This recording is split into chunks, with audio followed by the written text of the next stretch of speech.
Siji wit gedhe roboh nang Dalan Nasional Medion Surabaya nang Jombang Kemis awan mau. Siji motor sing ketepan liwat gak nututi ngelesi sampai akhirnya nabrak wit sing malang nutup dalan. Gak ono korban nyawa nang kedadian iki, tapi lalu lintase dadi macet dawa.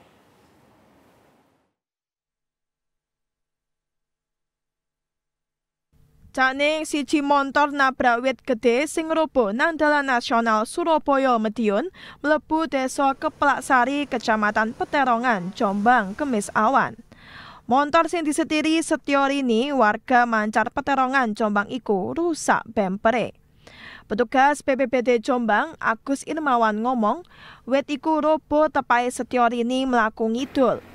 Moro-moro wit gedhe iku roboh persis nang ngarepe. Polahe jarake wis kecideken, dhek gak nututi ngerem sampai akhirnya nabrak. Rubuhe wit iki yo nutup embong sampai nggarakno lalu lintas macet. Kabeh montor mandek ngenteni proses evakuasi mari dilakoni petugas BPBD Jombang. Lah wit iku roboh dibedhek polane pangekropos dadi gak iso nahan kayu nang dhukure. Saiful Mualimin, CTV.